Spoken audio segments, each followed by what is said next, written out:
The alternator has one side bolt just on the side right there. Then it has two bottom bolts. There's long ones.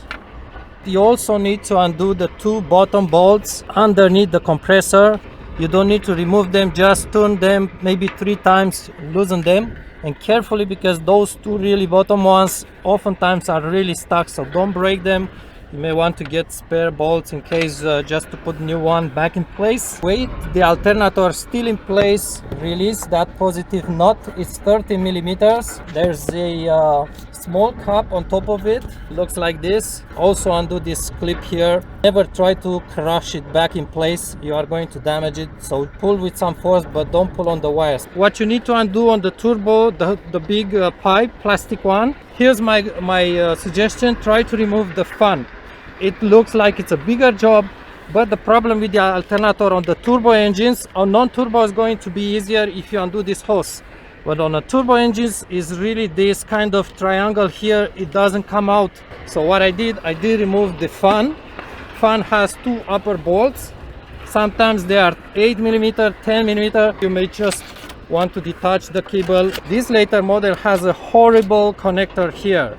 Undepressed, basically, just like that on both sides. These two clips, the upper tabs don't work, so really use a screwdriver to get in between these two guys, then lift the guy from there. At the bottom you have these two tabs, so don't forget to engage them when you put it back in place. Also you have this coolant hose. Careful not to stretch and not to pull too much on it. I suggest this power steering return line, just turn it a little bit. You may need to detach this hose. Remember to put a clip back in place on early models, but try first without detaching. You may try to leave this guy in place. The dipstick tows this hose for the power steering pump as needed. Also need to undo this intake hose. To use a butter knife to unclip it from the piece that sits inside, otherwise you are going to break this one. And then you'll have the alternator sitting in there, and just slide the guy. You notice how the bracket sits against the fins, so that's the position.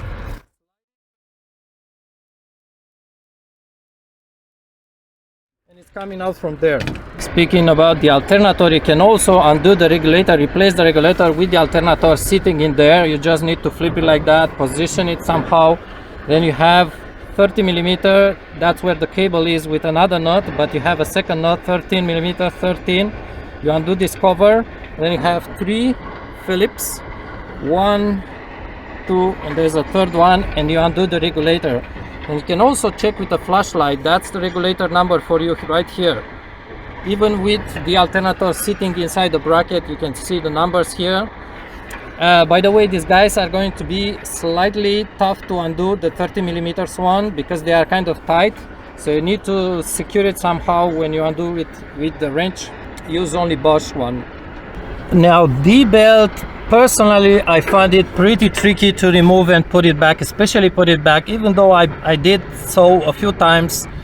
There's two types of tensioners. This is the later one, has a Torx socket that you need to use.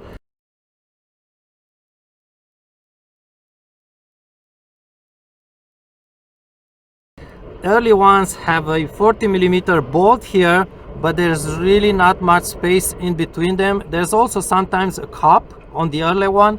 Just use a long screwdriver, put it against the cup and punch on the screwdriver. It will just pop from there. This later one has a different cup, and I can tell you a long handle ratchet is your best friend, because there's a lot of tension. You are going to struggle with a short ratchet.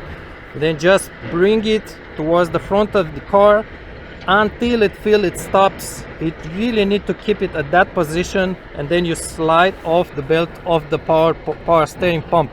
And when you put it back in place, it's exactly the same idea. If you really keep it all the way here, and by the way, when you remove the belt, careful with the handle, is gonna spring back.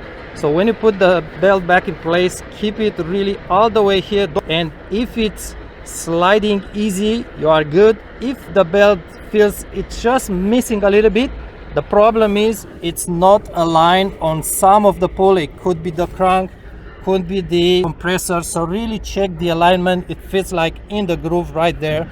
And for the routing of the belt, you may want to take a picture or something, but my trick is it goes on the crank, on the compressor. The two parts of the belt comes through the alternator and tensioner pulleys.